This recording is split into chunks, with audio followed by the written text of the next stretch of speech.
Hello students, I hope you all are fit and fine. Take out your book of social studies. Today we are going to continue chapter number 4, that is natural resources. Before I proceed to the next topic, I want to ask some questions related to the previous video. So the questions are, what do you mean by natural resources? What do you mean by human resources? Name some non-renewable resources. What are dairy products? What are agricultural products? What is the difference between exhaustible and inexhaustible resources? I hope you know the answers of all these questions very well. The objective of today's video is to know about renewable and non-renewable resources. Let's discuss terms now. First is exhaustible resources, means non-renewable resources. Next is inexhaustible resources, means renewable resources.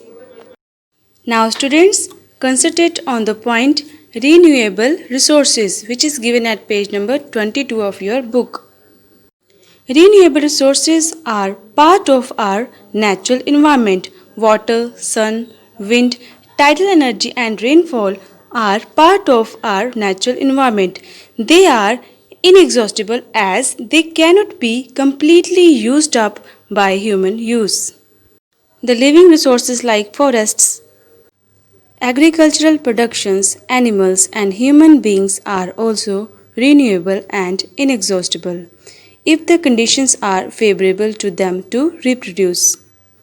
Now students, underline renewable resources means inexhaustible resources. Environment means our surroundings.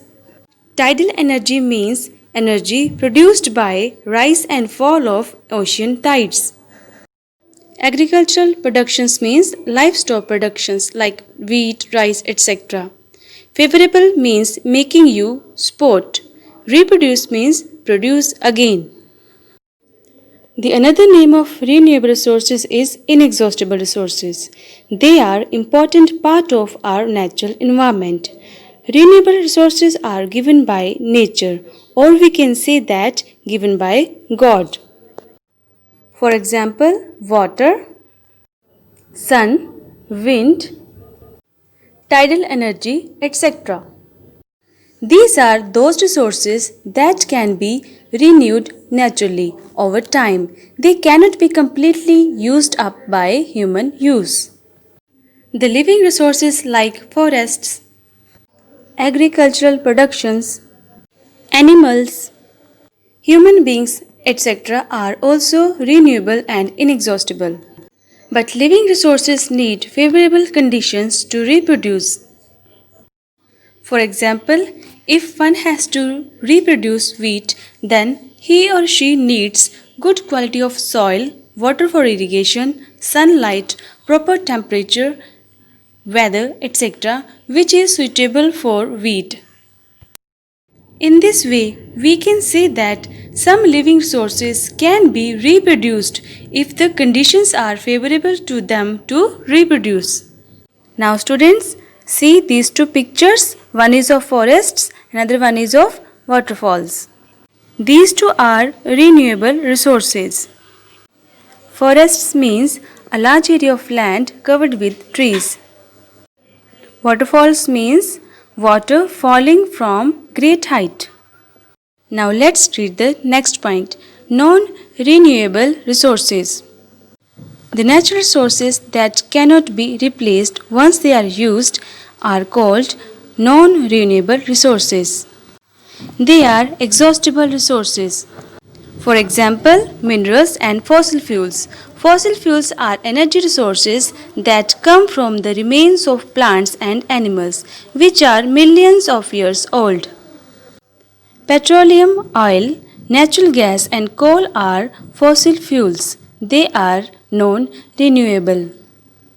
Now students, underline non-renewable resources means exhaustible resources. Replaced means to take a place of something. Minerals means underground wealth. Next is fossil fuels. Fossil fuels means any naturally occurring fuel formed by decomposition of organisms. Decomposition means decay. Next is remains means waste. Some natural resources like coal, petroleum oil, natural gas, minerals, etc., they cannot be replaced. They are available in limited quantity and can be finished by human activities. Such resources are called non-renewable resources. The another name of non-renewable resources is exhaustible resources. Petroleum oil, natural gas and coal are fossil fuels. Fossil fuels are formed when the remains of plants and animals are buried over time and the extreme heat and pressure convert into either coal, natural gas or petroleum oil. It takes millions of years to convert the remains of plants and animals into fossil fuels. I hope today's lesson is pretty much clear to you. Now your homework is revise the chapter and terms that we have discussed today. Do exercise D, which is given at page number 26 of your book. Students, you have to do question number 1, 2 and 3 of exercise D on copy. Thanks for watching. Bye.